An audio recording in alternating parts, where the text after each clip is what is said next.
24 de febrero, año 2023, 6:16 de la mañana. Algunos siguen durmiendo disfrutando de sus vacaciones en la playa. Otras personas ya van camino al trabajo apretados en el transporte público. Todos van mirando el celular. Uno de esos soy yo, cuando de pronto una noticia salvaje en Twitter aparece. Un anuncio de Hiya Toys, la marca de la que me estaba enamorando poco a poco, acababa de mostrar lo que sería su versión del Monstruo Zero. 2 meses más tarde, acudí a la tienda a la que ya le había comprado otras figuras en AliExpress. Estaba con envío gratis, y usando un cupón del vendedor y unas monedas, me podía ahorrar unos cuantos dólares extra, así que me decidí a comprarlo. No me quería quedar sin la figura, así que metí mi tarjeta de crédito sin pensarlo mucho, y así comenzó una espera de 10 meses. La figura estaba contemplada para salir a finales del año 2023, y así fue.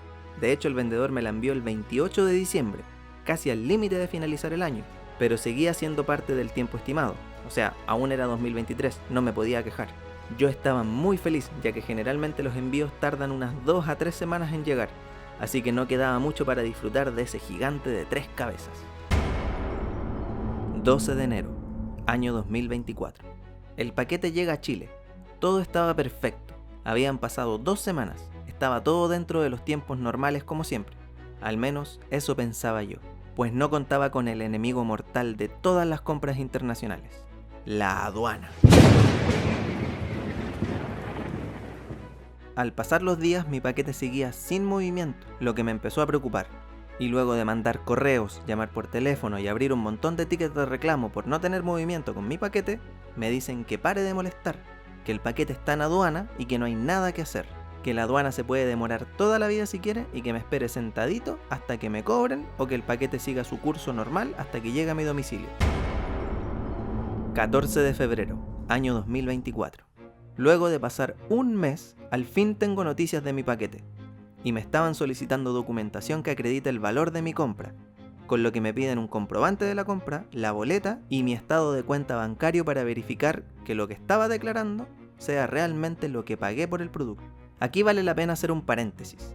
Hace tiempo subí este short. En él explicaba lo que otro vendedor hizo para poder enviarme esta hermosa figura de Mecha Leonardo, que al igual que Ghidorah pesaba más de 2 kilos. Entonces él abrió mi caja, separó en 2 el envío y me envió 2 paquetes de 1 kilo cada uno. Y así no pagué aduana. Le pregunté a Correos de Chile si esto tenía algo que ver, y me dijeron que en realidad en aduana hacen una selección al azar, que toman grupos de cargamento para revisar, pero que sí es posible que el tamaño y peso les llame la atención, y que le hagan una revisión a esos paquetes. Y ya que estamos con un paréntesis, no puedo dejar de mencionar a nuestro primer miembro, Daniel Martín del Campo Montes. Muchas gracias por tu apoyo con el rango Bodas de Platino. Todos los demás también nos pueden apoyar dejando su like, suscribiéndose al canal y activando la campanita para no perderse futuros videos. Volviendo a la solicitud de documentos, los envié todos y obviamente estuve llamando todos los días por teléfono a Correos para preguntar en qué estado se encontraba mi encomienda. 21 de febrero, año 2024. Recibo la notificación de que mi paquete estaba disponible para retiro en sucursal y que debía pagar $40 de impuestos de aduana para poder retirar mi paquete. Pero aquí viene la parte que podría ser de lo más terrorífico que le puede pasar a un coleccionista al momento de ser tomado por aduana uno de tus paquetes. Y no importa de qué parte del mundo seas. He visto noticias como estas varias veces, donde la aduana literalmente rompe tus paquetes, y la verdad fui de los más afortunados, considerando que alguien compró el Pokémon amarillo en caja, nuevo, gradeado y que terminó hecho 1000 pedacitos. A mí afortunadamente la figura me llegó bien, pero para los que coleccionan cerrado, imaginen que llega su paquete y ven como cuando lo revisaron en aduana le hicieron un corte con un cortacartón. O peor, aquí ni idea de qué fue lo que intentaron hacer, pero fue bastante triste ver cómo trataron el paquete que estuvo literalmente más de un mes en sus instalaciones, en la que no tuvieron el más mínimo cuidado. He conocido casos de personas que han esperado sus paquetes en aduana por más de 3 meses, por lo que yo esto lo considero como una victoria para Ghidorah. La experiencia con la figura del Skullcrawler fue totalmente diferente. Al ser una caja pequeña y liviana, llegó muy rápido, y salvo la caja un poco aplastada como suele ser costumbre en compras de AliExpress, no tengo nada que agregar en este envío. De lo que sí puedo agregar algo es lo impresionante que son estas 2 figuras. Con ambas me sorprendí un montón. La Skullcrawler tiene la cola con un alambre que la hace flexible. Adoro eso. Es lo mismo que Rodan. Rodan tiene las alas flexibles. Es una hermosura.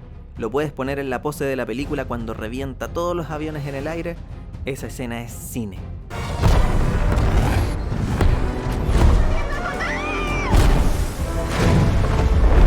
Pero no me voy por las ramas. Estamos hablando de la Skull Devil, que así sale el nombre en la caja. No tenía idea que se llamaba de esa manera.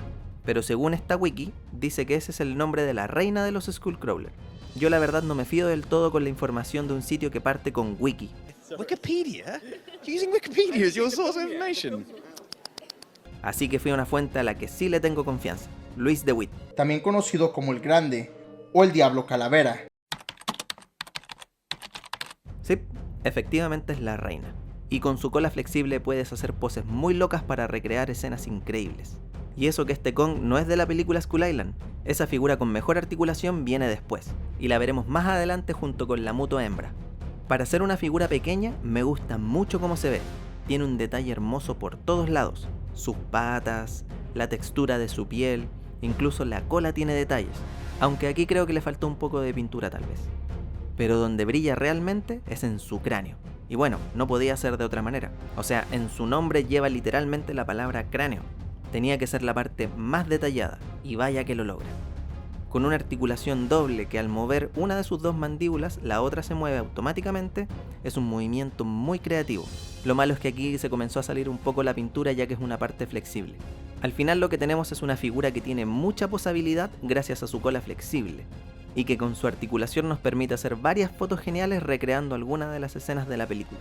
Pero si de detalles queremos hablar, no podemos olvidarnos del rey de este video, King Ghidorah, o el Monstruo Cero como lo mencionan en su película en 2019. Es alucinante.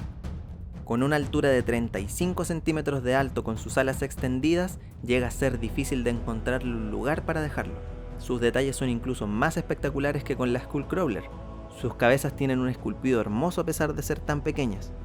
Puede que sus cuellos no tengan la mejor articulación de todas, pero se compensa totalmente con la posibilidad de flectar sus alas para poder darle aún mejores poses. Y junto con su hermoso esculpido, su pintura está muy bien, y los detalles que tiene desde sus patas hasta su cola. Esta se coloca como una de las figuras más impresionantes que tengo en mi colección, y que al verla junto al resto del Monsterverse, pienso que valió la pena haber pasado todos esos problemas que tuve con su envío.